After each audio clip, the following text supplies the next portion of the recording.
Terima kasih pemirsa, masih bersama kami dan masih bersama dengan Mas Yuda Ali Hamzah dari Komite Tetap Bidang Migas dari Kadin Bojonegoro. Kita lanjutkan, tadi dijelaskan ternyata bahwa kalau kita bisa memiliki kinyang minyak, maka akan ada banyak sekali produk-produk yang kita bisa hasilkan. Misalnya tadi sudah dijelaskan, saya sendiri juga lupa namanya tadi, HP opo, pokoknya bahan pembuat thinner, bahan pembuat cat, terus ada lagi bahan untuk parafin dan lain sebagainya. Ternyata ada banyak sekali produk yang memang bisa dimanfaatkan nantinya setelah kita bisa mendapatkan kilang minyak. Tapi luar biasa sebenarnya kalau kita punya kilang gitu. Sangat luar biasa. Sangat luar biasa ya. Saya ingat betul waktu, kalau nggak salah di beberapa season kunjungan Jokowi soal Presiden Republik Indonesia, soal bagaimana kemampuan Indonesia untuk membangun kilang sendiri. Nah, itu kemana kunjungannya? Saya lupa itu di beberapa season kunjungan itu. Bagaimana kemudian kemandirian energi nasional itu, di mana daerah tersebut punya kandungan crude banyak, misalnya di Bojonegoro, maka sangat elok kalau kemudian di situ ada kilang. Kilang di mana kita ambil crude-nya dari daerah di mana kilang tersebut berada, dan kita bisa memanfaatkan itu crude yang ada. Kita kurang lebih 165.000 barrel, dan itu crude yang cukup besar. Itu hanya untuk MCR. Terus yang Petrocina sudah termasuk itu? Belum. Makanya kita, kalau informasi yang saya terima, 25% produksi nasional crude itu akan disupport oleh Bojonegoro. Artinya kalau kita mau membangun Bojonegoro menjadi lumbung pangan dan energi, saya ambil lumbung energinya, kita cukup mampu untuk melakukan itu.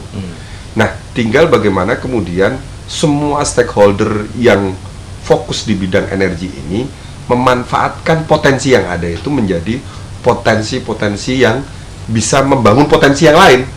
Contohnya adalah multiplier effect yang saya sebutkan tadi.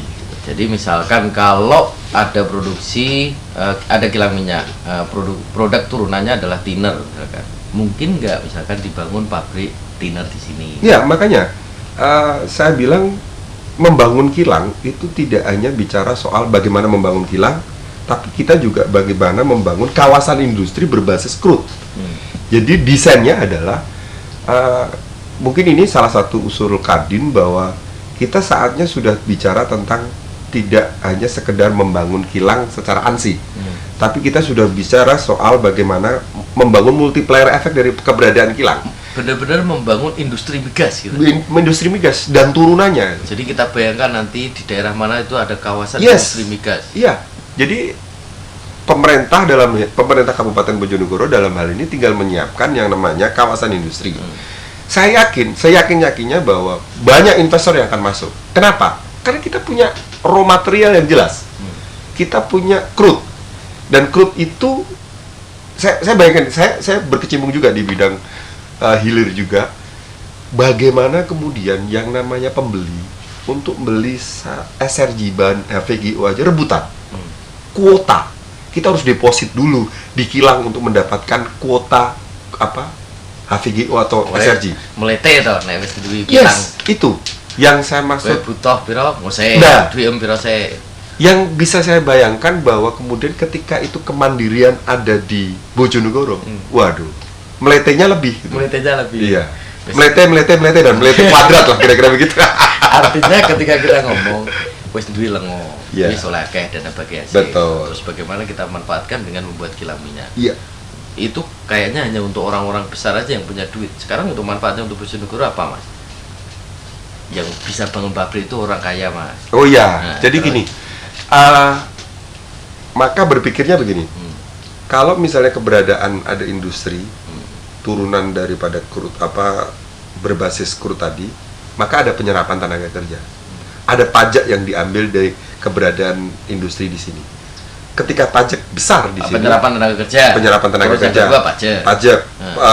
Peluang pelaku usaha. Masalahnya begini, Mas.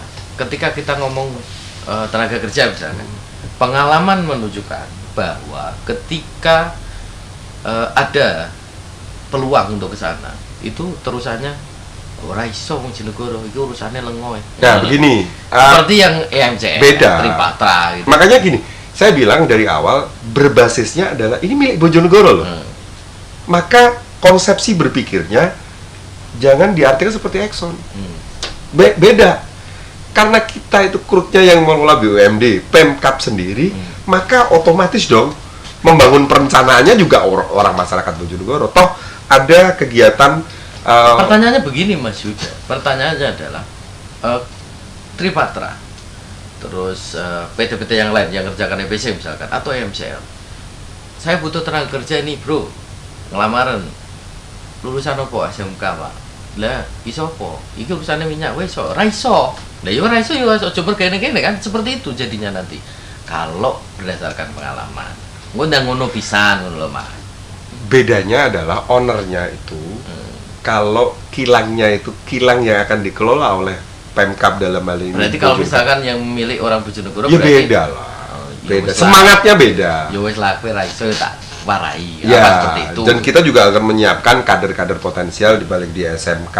Sekarang sudah ada SMK banyak sekali SMK Migas. Ya. Terus kemudian ada yang disekolahkan dengan program nggak tahu Generasi Emas. itu banyak sekali. Jadi akhirnya based on-nya kompetisi. Jadi pemuda Bojonegoro sudah mulai saatnya. Artinya gini loh Mas, kita ngomong tentang jaminan bahwa nanti yo tenaga kerjanya Bojonegoro lah. Loh nggak ya, usah. otomatis lah. Karena semangatnya itu adalah membangun kilang untuk Bojonegoro, dari Bojonegoro dan oleh Bojonegoro, maka otomatis deh gitu. Kan takutnya begini, karena ada pengalaman gitu loh. MCL misalkan masuk ya sing wong Bojonegoro ya wong. Saya kira basis filosofinya beda. Kalau misalnya kilang itu yang meng-create adalah apa pemerintah Kabupaten Bojonegoro dalam hal ini BUMD, maka itu yang menjadi komponen utama yang menjadi. Dan ra iso Mas. Piye? Wah, itu ada kesalahan di dalam manajemen. Artinya semangatnya nggak begitu. Artinya gini. Kadin akan berteriak keras kalau itu soal itu. Oke dibuka lowongan, tapi ternyata nggak ada yang punya skill untuk pengelolaan minyak. Pengelolaan minyak iya betul. Kilang gitu. Lah terus piye? Saya kira kok saya tidak sepesimis itulah. Oh yakin ya? Saya yakin bahwa orang Bojonegoro ya, pasti bisa. Betul. Contohnya saya ke Bojonegoro dan bisa tuh. Pertanyaannya bisa apa? Oke, kita lanjutkan. Sudah disampaikan terkait dengan pentingnya dan perlunya yang namanya kilang minyak. Jadi ada banyak hal yang bisa kita dapatkan ternyata dari kilang minyak itu. Tapi apakah ini hanya akan menjadi mimpi Bojonegoro atau menjadi kenyataan? Kita akan bahas setelah jeda.